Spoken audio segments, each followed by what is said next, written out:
嗨，大家好，欢迎回到出木手工皂，我是依君。今天我要分享的就是平安皂。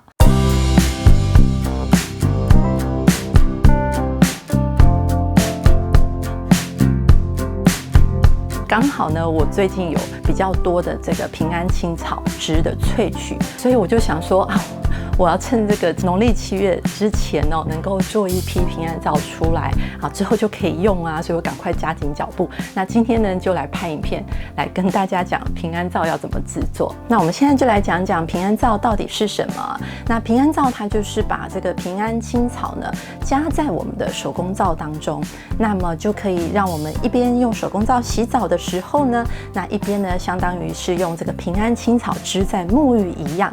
那么平安青草呢，它就是芙蓉、香茅、魔草跟艾草这4种草，还有一些店家它可能会添加薄荷或是桃汁等等不同的配方。用这个平安青草泡成的汁呢来沐浴的话，它呢就是声称可以有一些辟邪的效果，就是可以帮我们排除一些负面的磁场可能当我们在农历7月的时候清明扫墓的时候、端午节，或者是你出入一些告别式医院等场所之后，你可以用这个平安青草的泡出来的汤汁来沐浴就可以让我们保平安。好，那么这就是平安青草的由来。那么在台湾呢，它就是跟我们这个传统信仰结合，所以非常受台湾人的欢迎。那演变到现在每次到了端午节的时候，大家就开始做这个午时水，然后呢把它加到平安皂当中。后来还有一些人去庙里面祈福求得的福签或者是压轿金把它烧化之后呢，添加到平安皂当中，就做出了各式各样不同版本的平安皂。那我们在这边要强调一点，就是我们手工皂的它唯一的功能就是清洁沐浴。还有一点，我们蚕豆症的患者是不能用平安皂的哦。那这次呢，我要来做呢，总共是1800克的油。那我已经把我的模具呢都先拿出来了。我们呢现在就来先介绍平安青草。好，那大家可以在那个市面上有各个青草行可以去买到平安青草。你们可以选择你们自己感觉比较有信誉的商家，然后买到平安青草。那我把这个稍微倒出来一点给大家看。好，那它这个材料包里面呢，它会这样子包成1包，然后可能有不同重量的大小包，就看你的所要制作的这个青草水就是泡澡的水到底要有多少。好，里面大概就是长像这样子就是各种青草，它把它干燥之后呢，再切成这样子一段一段的，这感觉好像就是艾草嘛，这应该就是香茅。好，那它会这样子包成一个袋子。好，那当你用量比较多的时候呢，你就是用这样子一大包把它呢放在锅子里面。好，像我呢就是把它放在锅子里面，然后呢我要加多少水呢？我就是用重量的20到30倍，因为它其实体积蛮大的。如果你的水量太少，虽然可以做出比较浓的汁，可是可能没有办法淹过这个沐浴包，平安的青草的沐浴包，那可能就没有办法泡出你需要的汤汁，所以大概就是20-30倍。好，我就是冷水下去，然后大概煮个15到20分钟。好，然后把它滤出来，放凉之后做成冰块，就当成我们这个手工皂的水相来用好，那么另外就是说，有些店家他会做成小包装的，我觉得这个是非常的实用。这种小包装的，它是给你可能携带，就是说你可能去旅行的时候你会需要用到。那么这小包装的分量大概是8到10克我就会用一样20倍到30倍的热开水，然后我会放在保温瓶当中，我直接给它浸泡个20分钟之后，我就是把这个水一样倒出来，然后做成冰块。做少量的时候呢，用这种小包装就是非常方便了。那再来呢，我们还可以加什么？就是加这个平安粉。平安粉一般就是用平安的青草像是艾草、魔草、香茅、芙蓉4种粉末，我们也可以把它加在我们的平安皂当中，它可以增加这个平安青草的这些成分，然后呢，也可以有一点色泽，很漂亮。还有就是它也可以增加一些肥皂的硬度。好，那我这次的其他的配方呢，我都会放在资讯栏当中啊。这些就是我的油的配方，还有我的精油的配方。我们就要用全部的青草汁去取代这个水，然后把它加入在肥皂当中。所以我们就用这个青草汁的冰块，然后呢来溶解我们的氢氧化钠。你的冰块碰到氢氧化钠的时候，它很容易粘着固着在上面，没有办法彻底的溶解。所以呢，你在做这件事情的时候，就要特别的注意跟小心，你的氢氧化钠是不是有真的溶解完了，就是完全都没有颗粒。好，那么做的一个小技巧呢，就是不要一次把你的氢氧化钠全部倒进去，因为你来不及搅拌的时候，它可能就因为冰的作用，就整个就粘在冰块上面，那到时候你就会变得很难去溶解它，所以我们就一次加一小部分。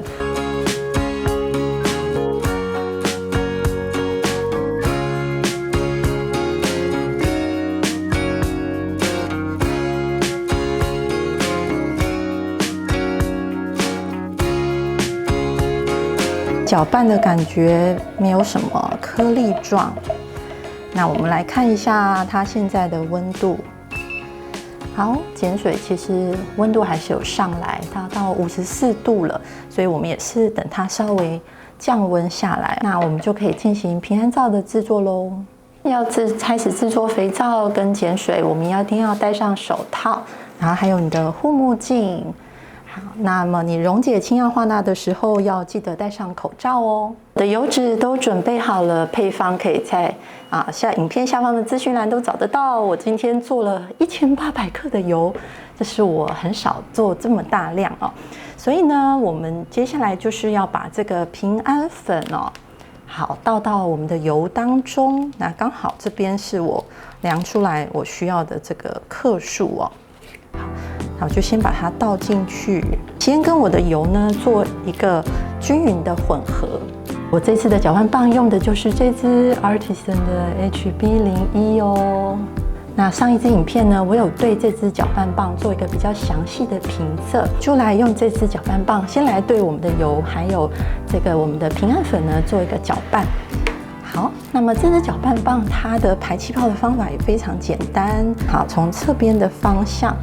然后呢，把我们的搅拌棒就这样子，好，放到液体当中，好，可以稍微的动一动。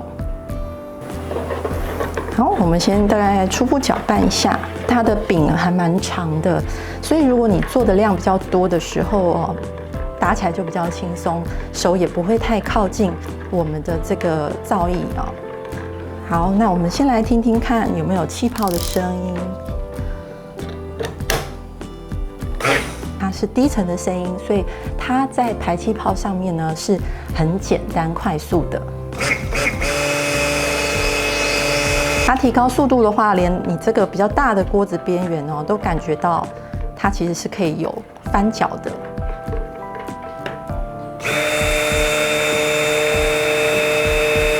好，那大致上这样就可以了。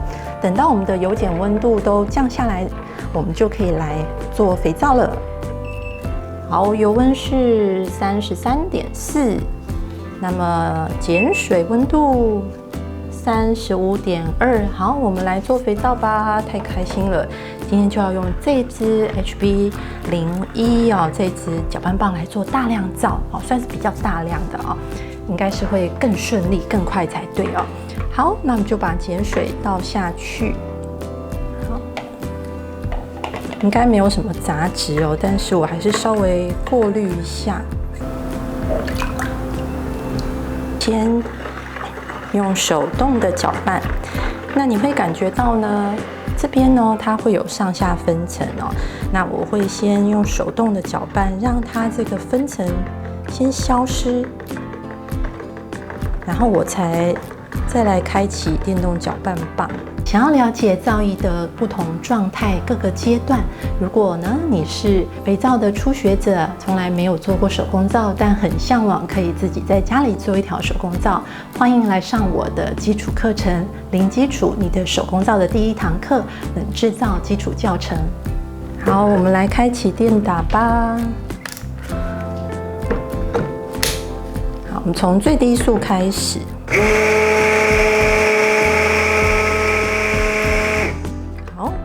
这支搅拌棒呢，在它的说明书上是一次呢不要开超过5秒钟啊，要间歇的这样子来打造。那跟我也差不多，我也是通常一次不会开时间太长哦。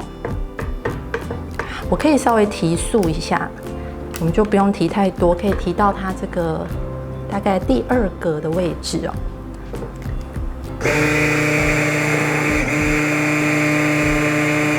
那平安青草它本身会有一些味道，所以呢，它在做肥皂的时候也会加速皂化。这是我的平安皂精油配方，我有放在下面的说明栏给大家参考。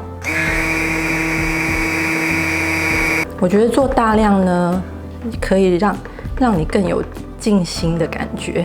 我都喜欢慢慢的把速度加快，好，这样我比较好控制。那么现在这支搅拌棒是有一个团购价的优惠，非常优惠，欢迎大家看一下下方的资讯栏做个参考哦。把一个打造的小技巧跟大家分享哦，我通常都是把这个搅拌棒呢这样开启哦。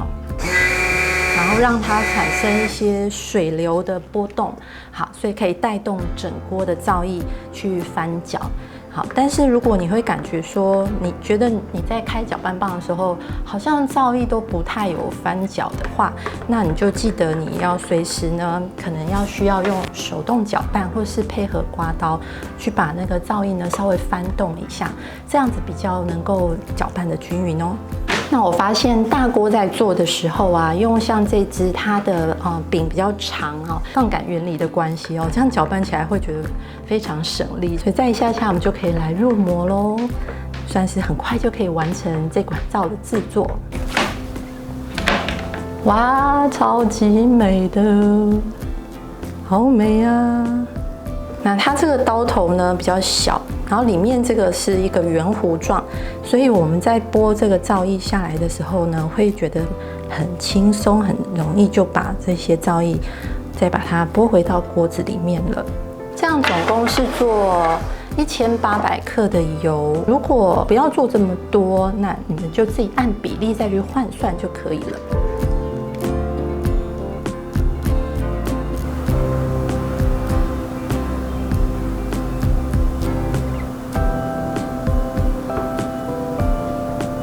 好啦，入模完成啦，那么就拿去保温。那隔48小时之后，我们就来脱模切皂。哇，漂亮漂亮，好看的颜色哦！看看这个，哇，很漂亮的颜色，还不错哦。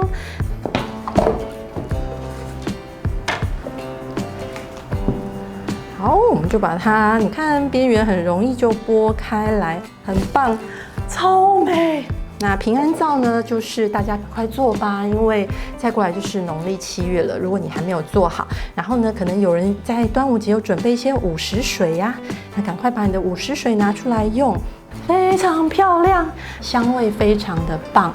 我不晓得你们是不是喜欢一些木质调的香气哦。像我这次就是有用雪松，其实我还有搭配苦橙叶跟这个薰衣草这个组合呢，让你觉得既沉稳，然后心情又很好。你看，美美的哦，好香。好，那我就把这个皂慢慢的切完喽。